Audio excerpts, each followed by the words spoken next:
Olá, amigo do Efluent, tudo bem? Seja bem-vindo a mais um episódio do EfluentCast. O Augusto aqui, host, como sempre, junto com o meu pai Marcelo. Nós damos sequência à nossa série de episódios aí com o grandioso Marcos. Já compartilhou boa parte do seu conhecimento, tenho certeza que não é todo, e a gente vai continuar explorando, né? Caímos na intimidade, agora a gente vai apertando enquanto a gente tem tempo aqui dentro do nosso combinado com o Marcos, a gente vai explorando os conhecimentos e a experiência que ele tem.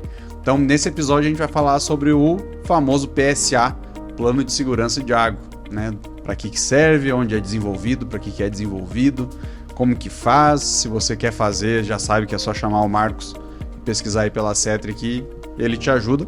Mas a ideia aqui é a gente trazer uma visão mais clara do que é. Acho que boa parte das pessoas escutam falar sobre o PSA, mas de fato o que ele é e como que ele pode agregar, não só em estações de água, mas quando a gente fala também em condomínios, por que não, e indústrias, que é inclusive um dos pilares aí que a CETRI trabalha. Então, novamente, obrigado aí pelo seu tempo, Marcos. Acho que isso é inestimável o quanto que a gente está recebendo aqui por ter um convidado como você compartilhando tanta coisa com a gente.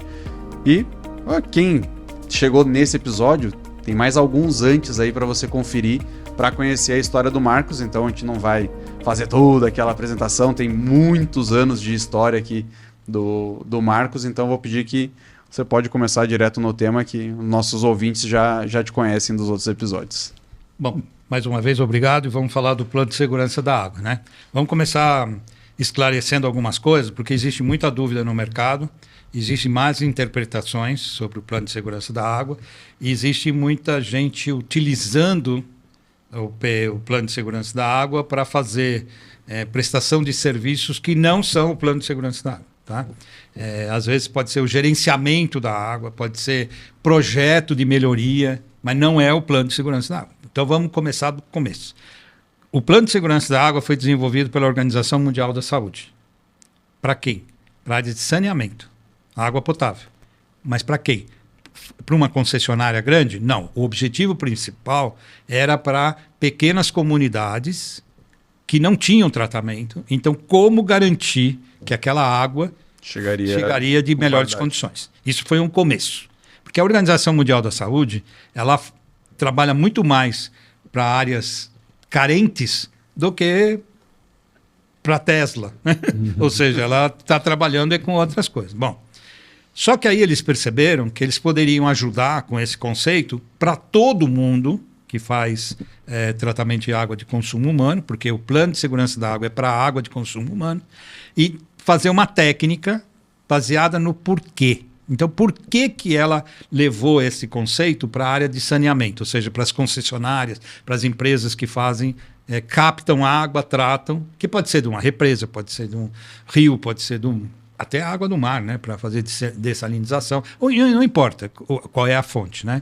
Então, a OMS disse o seguinte: poxa, vamos ensinar as pessoas a fazerem isso, os técnicos, né? Com qual objetivo? Então começou o seguinte: quando eu faço análise de água, coleto aqui a água, coletei agora, são X horas, X minutos. Vim aqui, coletei e consigo fazer análise aqui do quê? pH e cloro na hora, possivelmente. E possivelmente a maioria, não são todos, porque tem algumas empresas que têm um sistema online de análise de outras coisas, mas não é normal porque é muito caro. Então ele pega essa análise e leva para o laboratório. Pode ser o dele mesmo, ou externo. Quanto tempo demora para chegar a análise? Eu vou ser bonzinho, 5 dias, que não é verdade, né? 5 dias. Então, aquela água que eu peguei e coloquei aqui nesse copo para fazer análise, né, aqui, quando chegar a análise, essa água que eu analisei já está na ETE. Certo? Quase voltando para reciclar já. Exatamente. Né? Então não é mais aquela água que eu estou bebendo naquele outro momento. Então existe um gap. Então o que acontece? Esse gap quer dizer o seguinte, que a água que eu estou bebendo não é obrigatoriamente potável. Eu não sei se é potável. Aquela água que eu analisei pode ser potável, mas eu não sei se a água que eu estou tomando naquele momento é potável. Estou fazendo suposições. Então a OMS falou o seguinte: é impossível saber se naquele momento realmente a água é totalmente potável. Ela pode ter cloro, pode ter pH bom, porque é online, pode ter, sei lá, algum outro parâmetro, mas não dá para saber. Então o que a gente precisa fazer? Conhecer quais são os riscos que o sistema de tratamento de água, desde a captação até o ponto de consumo, se todo esse sistema, quais são os riscos que tem? Bom, eu vou captar água de uma represa. Será que essa água que eu estou captando tem risco? Então, eu preciso saber se aquele manancial tem fertilizante, tem pesticida, sei lá o que tem. Mas eu não posso fazer nada lá, porque eu não sou dono. O plano de segurança da água só é válido onde eu tenho a responsabilidade e posso agir. Isso já é um primeiro diferencial, porque muita gente que fala de PSA fala que tem que fazer PSA do manancial. Desculpe, se você for no manancial aqui no Brasil, quem é o responsável pelo manancial? União. Ninguém. É a União, sei lá quem for, mas nunca é você. Não tem controle. Né? Então, o que você vai fazer? Você vai dizer, tem o risco do herbicida, tem o risco de não sei o quê. E o que você vai fazer lá? Nada, você só pode fazer aonde você tem a capacidade, responsabilidade de fazer, que é o quê? Capta durante o processo de tratamento. Então, pessoal que fala de PSA aí, cuidado com o que está falando. Né? Então, manancial é outra coisa, é outro estudo, é outra verificação. Bom, aí o plano de segurança que a OMS determina, que está no manual, que está tudo, é o que eu estou falando. Tá? Todo mundo pode comprovar, porque o manual é grátis. Você pode entrar no site da OMS, você baixa o manual e lê. Né? Então você vai da captação, qual é o risco que você tem naquele momento. E você tem que fazer uma análise de risco baseado naquele processo do HACCP, que é da indústria de alimentos. Risco maior, menor, enfim, tem uma técnica para isso. Então, um risco. E se a bomba parar? Isso é um risco. É isso que a gente tem que ver. Então, se o risco da bomba parar vai parar todo o meu tratamento e vai comprometer o meu tratamento, é um risco. Então, como eu mitigo o problema da bomba parar ou não? Depende do meu dinheiro. Posso pôr 2 bombas, uma stand-by, uma funciona 8 horas, outra 8 horas. Aí é outra coisa. Não tenho dinheiro, mas eu vou provisionar dinheiro para colocar. Isso é por isso que chama plano. O pessoal também confunde com execução imediata. Não, é plano. Depois você pode ter algo pronto para então realizar, para mitigar ou evitar algum risco. O plano de segurança da água você faz uma radiografia da situação, propõe medidas corretivas. Depois você vem de novo, entra de novo no sistema, revisa o plano, porque colocaram a bomba, então o risco, que era 10, passou para ser 2. Porque agora o único risco que tem é se faltar luz. Ainda não comprei o gerador, então não dá para... Né? Enfim, e aí vai. E depois vai ser outra, manutenção. Exato. Então, cuidado quando você contrata alguém para fazer um plano de segurança da água. Porque tem gente que diz que faz, né? Tá cheio de gente aí que diz que faz e nunca fez. Então, e mistura os conceitos, né? Porque daí aí a gente tem essa diferença do que seria um plano de segurança e talvez um plano de gerenciamento de risco, alguma coisa assim. E aí já me surge a primeira dúvida, que talvez alguém que está escutando pode ter também, que é quando a gente fala de, por exemplo, qualidade de água nessa captação ou na entrada desse sistema. Ele entra em um plano de gerenciamento de risco ou ele entra num plano de segurança da água? O plano de segurança da água é o seguinte: você faz análise da água, lógico, todo mundo tem que fazer da água vamos dizer, água bruta, né? Para saber qual é o tipo de tratamento que eu vou fazer. Então, o plano de segurança da água é o seguinte: fazer análise da água bruta uma vez a cada 2 minutos. Isso é um plano. Mas para quê? Para saber se tem não sei o quê. É online? Porque se não for online, demorar 10 dias para fazer, eu vou gastar dinheiro à toa. Então tem uma série de detalhes que a gente tem que olhar. É um plano. Mas espera aí. Saiu lá nos Estados Unidos um eletrodo que mede o XPTO da raiz quadrada, não sei o quê, e custa $10.000.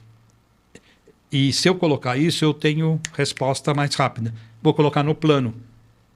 Comprar esse equipamento quando tiver budget, quando não sei o quê. Plano. Aí depois que eu coloco, e eu fiz um processo que é o seguinte: para mitigar esse problema, eu tenho que comprar esse equipamento. Depois eu volto para revisar o plano, porque o plano de segurança da água, pessoal, é ongoing, ou seja, ele não para. Você nunca termina. Você vai, volta, vai, volta, vai, volta. Vai estar no ciclo Exato. de aprender, Exato. revisar. É um ciclo PDCA. Exato. É um ciclo PDCA da norma de qualidade. Exatamente. E outra coisa importante: quando uma empresa de saneamento, ou seja, quem for, fizer o seu próprio PSA com as suas próprias pessoas, tudo bem, porque elas conhecem todo o processo. Eu não recomendo sem ter alguém de fora especializado. Por quê? Você gosta de olhar seus erros? Então vai ter muita coisa que vai passar batido. Né? Não de propósito, não é sacanagem, não é isso. Às vezes você está tão fechado naquilo que vai passar despercebido. Exato. É que nem aquele fio no meio da sala que você pula e nunca tira ele da frente. É uma questão humana, ninguém está culpando ninguém. Então, se você tem uma equipe de 20 pessoas, especialista de elétrica, especialista de tubulação, de válvula, o cara que manja do tratamento, do produto químico, o cara de compras, enfim, toda a equipe, põe eles para participar. Tanto que o PSA é isso, você monta uma equipe. Né? É o primeiro item do PSA que manda a OMS é montar uma equipe.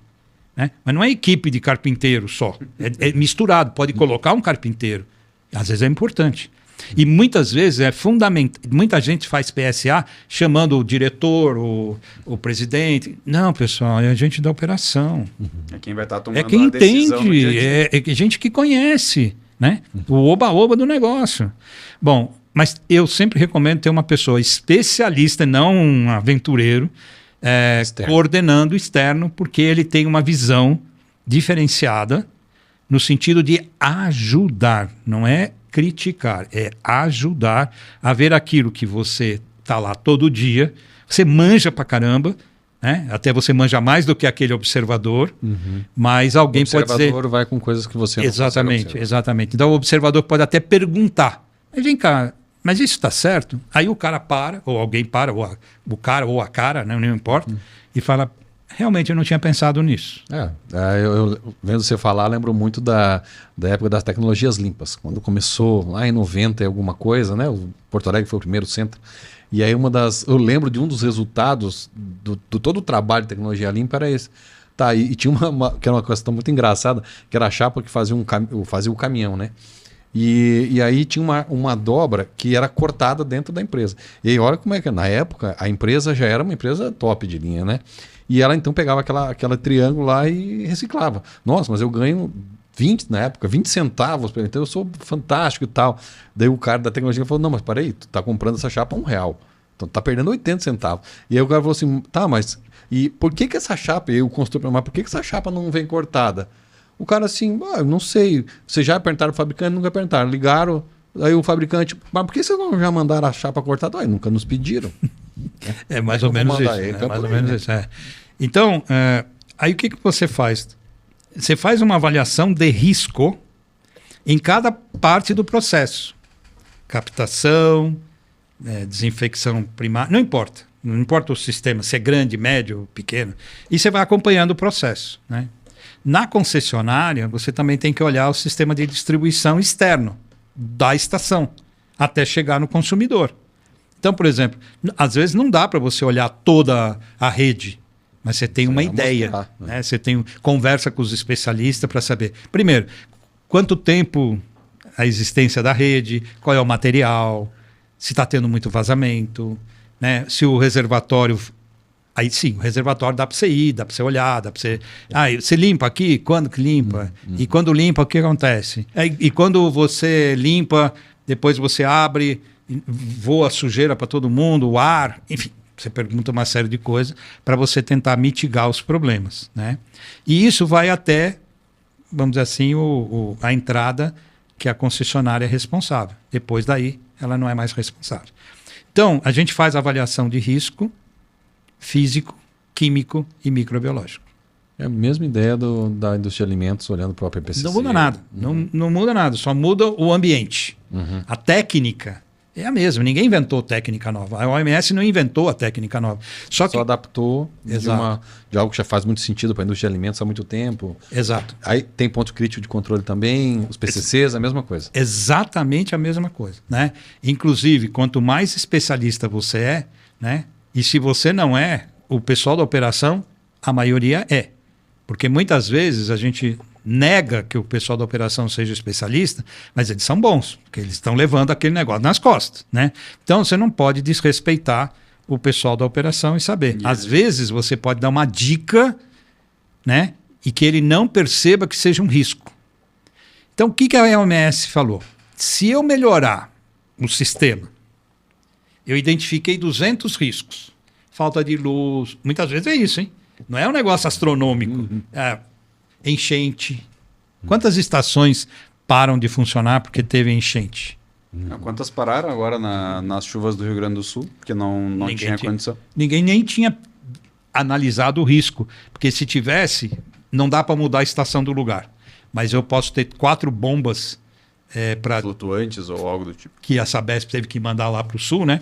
Porque a Sabesp não tem nada a ver com o plano de segurança da água, mas o diretor da área de operação das fontes, né, dos mananciais, quando houve a crise de água em São Paulo, o que eles fizeram? Nós temos que ter flexibilidade de levar a água do reservatório A para o B, para o B, para o C, que eles fizeram durante aquela crise que nós 2014, tivemos grave, né? Não foi, o negócio foi feio. 2014, acho. Isso. Só que hoje eles têm todo o sistema pronto. Então, há pouco tempo atrás, teve uma crise de água em São Paulo. E ninguém percebeu. Nem criticaram e nem elogiaram. Mas foi porque já tinha o sistema montado. Eles só apertaram o botão e ligaram. Então, eles têm, parece que 50... Antes nunca tinham, 4 bombas, vai. Hoje deve ter umas 50 bomba, né, flutuante, com todo o negócio, prontinha para uma emergência. Ou para ajudar alguém, ou para o próprio uso. Então, isso é importantíssimo. Então, o plano de segurança da água para a água de consumo humano que a OMS desenvolveu é isso. Tá? Hoje, na portaria de água de consumo humano da 888/21, está dizendo o seguinte, ela não obriga, mas ela diz o seguinte, se você tem um plano de segurança da água, estou falando para tratamento de água de consumo humano, deixando bem claro, não inclui mais nada. Se você tiver um plano de segurança da água, você pode apresentar o plano para o órgão regulador, né, que normalmente as Covisas, né, das cidades, e reduzir o número de análises de controle. Do monitoramento. Porque todo mundo, conforme a norma, a lei, né, tem que fazer o número X de análise. Isso custa caro. E tem gente fazendo análise que não serve para nada, mas tem que fazer. Porque você não fez análise de risco, você não sabe, então você tem que fazer. Então, o que o pessoal do Ministério falou? Olha, eu não consigo controlar todo mundo. Então, quem fizer, apresenta o plano de segurança da água para o órgão competente e você pode propor uma redução de análise. Por exemplo, quando você faz a avaliação de risco, você percebe que nos últimos 8 meses, vou brincar, tá? A turbidez não foi um problema diário.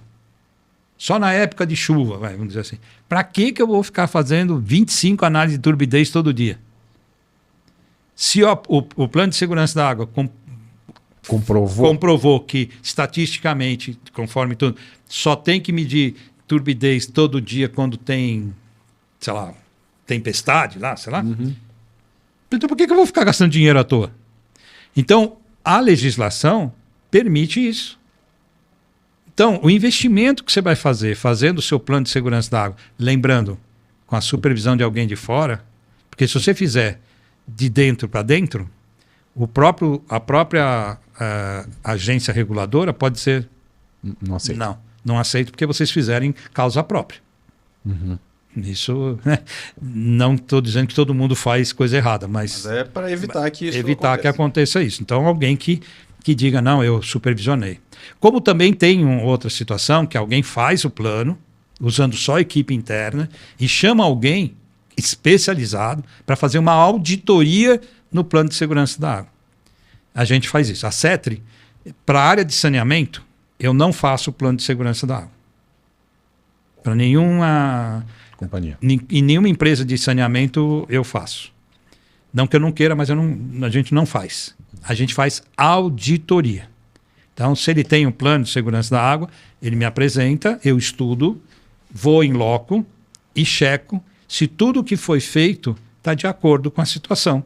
E digo, perfeito, vocês fizeram, o que está escrito é o que vocês realmente verificaram. Isso a gente faz. Né? Isso para qualquer sistema quando houver necessidade. Bom, então, isso é o Plano de Segurança da Água, Organização Mundial da Saúde. Não tem que inventar nada, é bem objetivo. Instruções como fazer está escrito. Né? E o que a CETRI fez de diferente foi fazer o mesmo conceito, só que é o Plano de Segurança da Água para edificações e indústria. A gente colocou o nome Edificações e Indústria.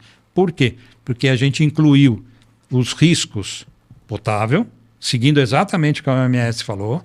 Depois, o problema de aspiração, tem legionela, pseudomonas e outros problemas.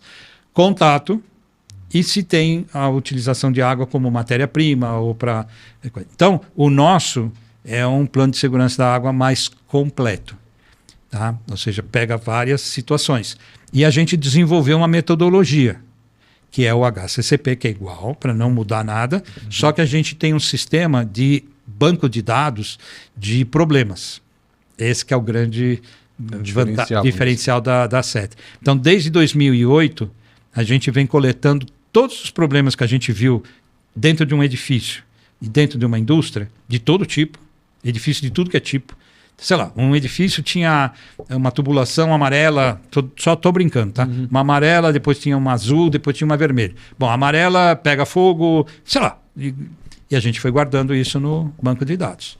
Então, e a gente já sabe qual é a mitigação para aquele caso.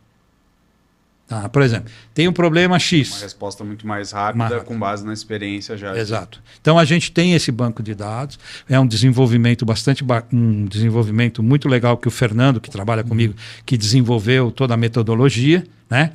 E o que a gente faz é abastecer esse banco toda vez, porque é impressionante. Não existe nada igual. Então, o hospital é igual ao hospital. Não, é igual à finalidade. Mas o sistema hidráulico não é igual.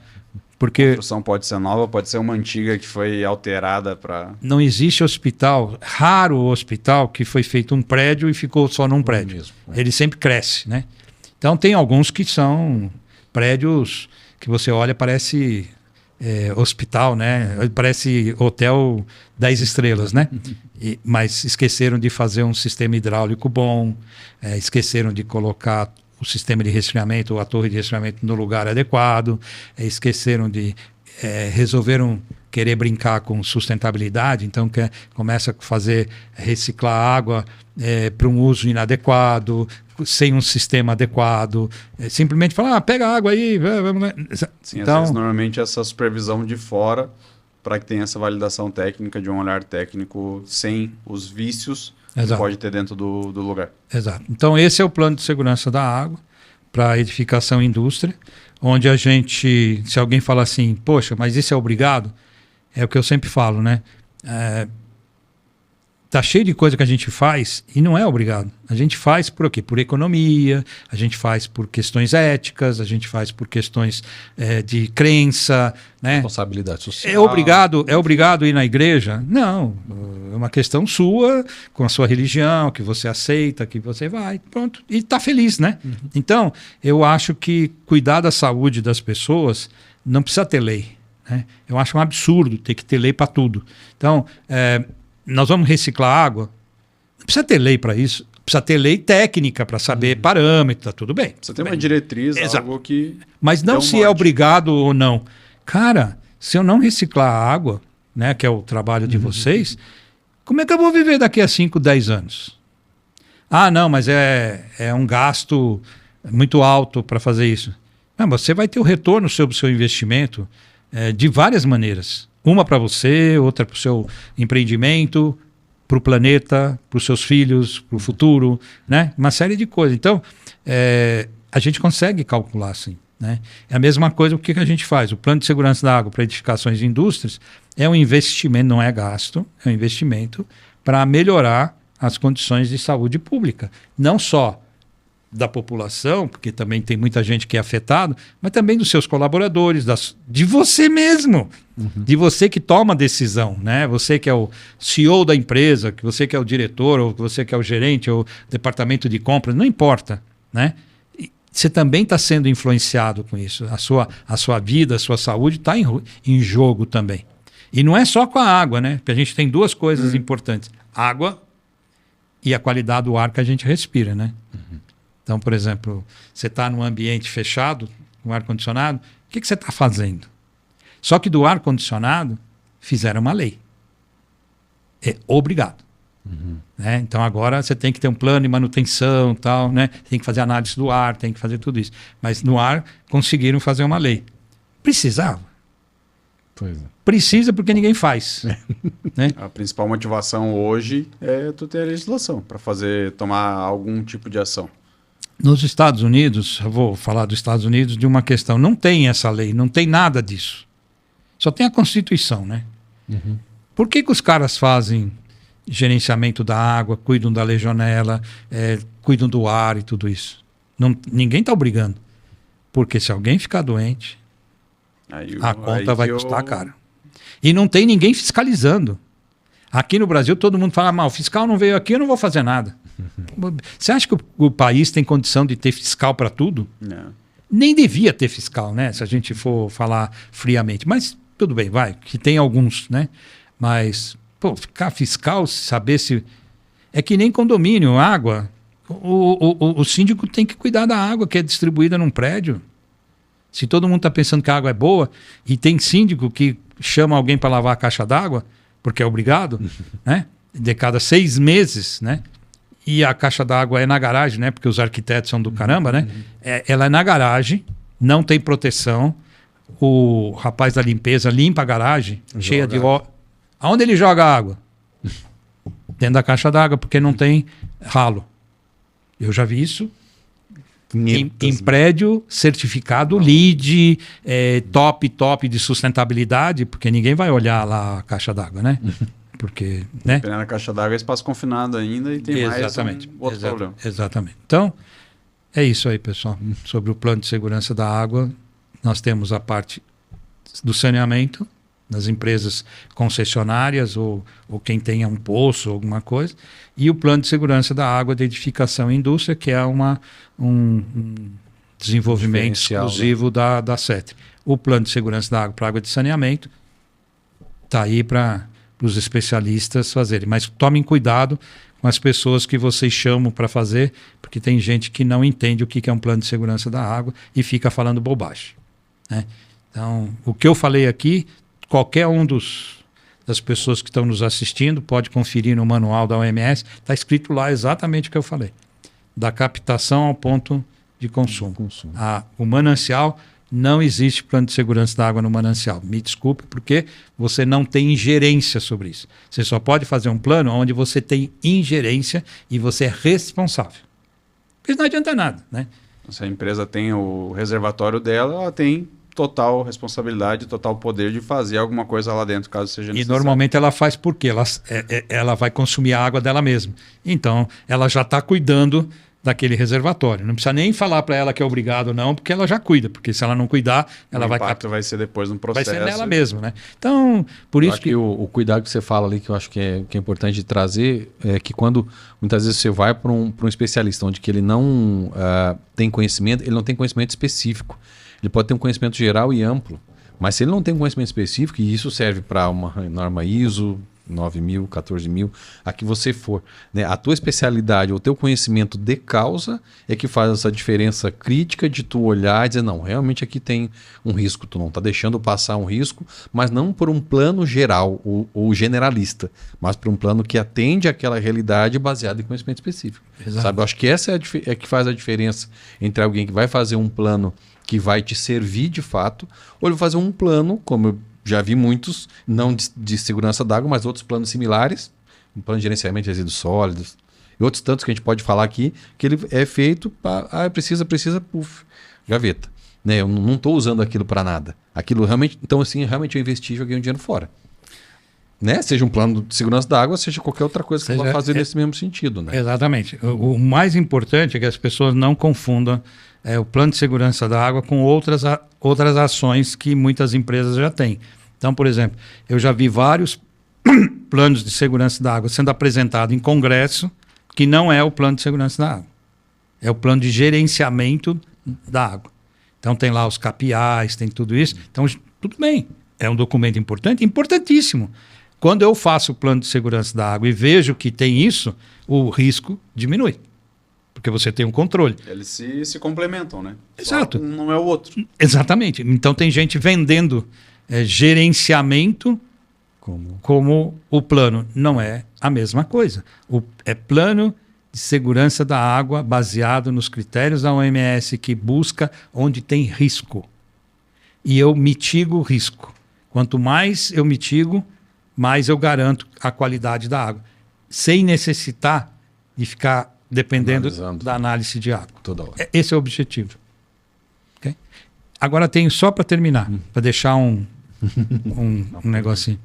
Existe um novo processo que a OMS lançou, que é o planejamento de segurança do saneamento. Saneamento para a OMS tanto é água potável como a parte de efluente. Né? Tanto faz se é orgânico, não importa. Mas vamos falar do orgânico, tá?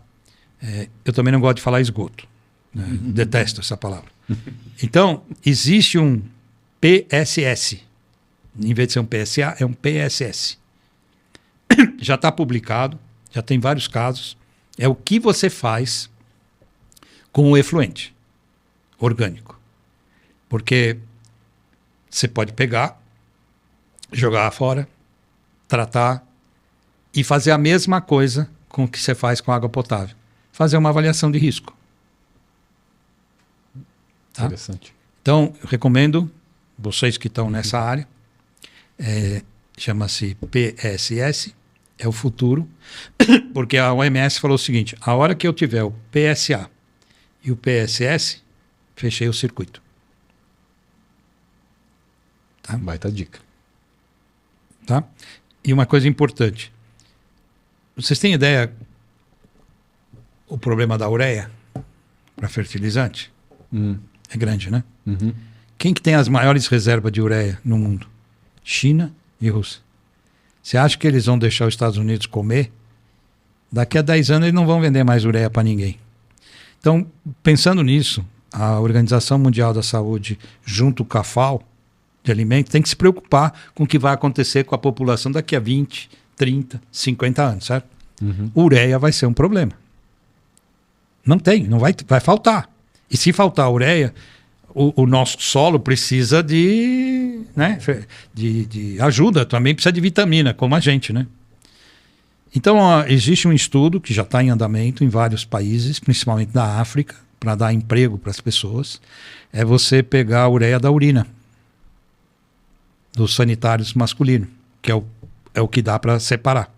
Então, tem vários experimentos, inclusive na Suíça, de banheiros, onde se coleta toda a urina e se trabalha nela para a obtenção da ureia. A partir da urina. Isso é genial. Porque senão não vai ter comida para ninguém. Ou vai ter isso concentrado em só os caras lá que vão ter. Então não adianta vir com... não, porque nós vamos fechar o TikTok, que nós vamos fazer não sei o quê. Porque o mundo não vive de TikTok. Primeiro tem que comer, depois brinca de TikTok, né? Mas então a comida... Ninguém vai ter carro, Tesla, se não comer. enfim, tudo isso tem que tomar muito cuidado com o que a gente faz, né? Porque a comida é fundamental. Comida, água, sem água não tem comida, e aí vai, né? Tá bom? Interessante. Eu fiquei com uma dúvida ainda, nesse PSS, vocês trabalham com ele também? Não, no momento não, porque é muita coisa, né? Mas a gente quer fazer o primeiro piloto aqui no Brasil, numa estação de reciclagem de água, mas para ter um visual. E a gente vai ter a colaboração de uma especialista de Portugal, porque, por incrível que pareça, não sei se todo mundo aqui que está assistindo sabe, que Portugal é um dos centros mais fantásticos de água e efluente, né?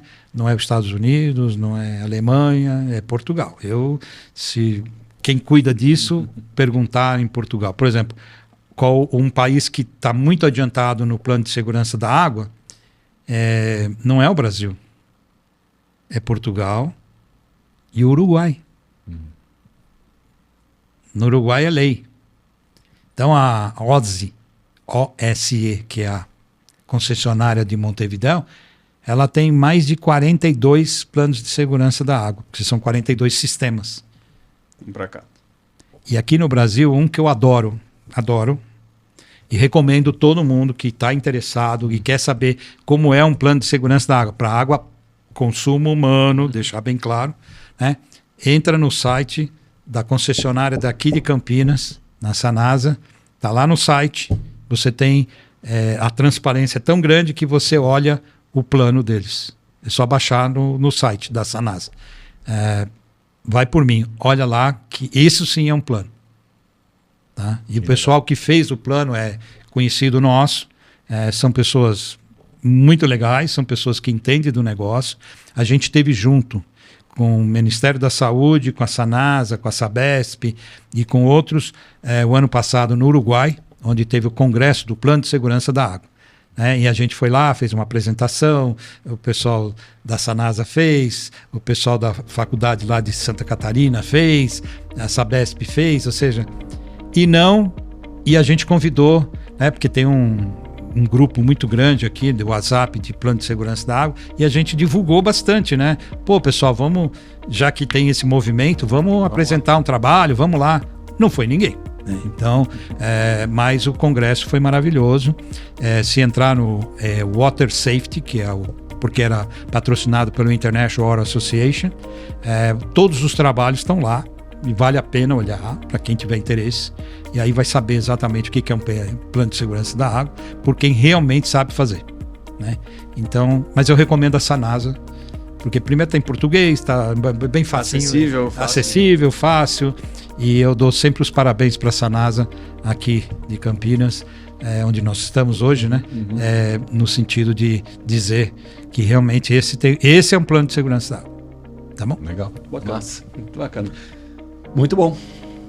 E conseguimos concluir mais um episódio com muita grandeza, clareza no tópico, como era o esperado, né, de ter você aqui. Eu imagino que a gente tem tempo para fazer mais um, né, dos mesmos criadores de erros de gravação, erros de operação ou acertos. Então fiquem ligados aí que a gente deve fazer mais uma sequência rápida aí com o Marco sobre algumas sacadas aí, alguns erros e acertos no tratamento de água. Então, valeu pessoal, fiquem ligados aí. Até o próximo.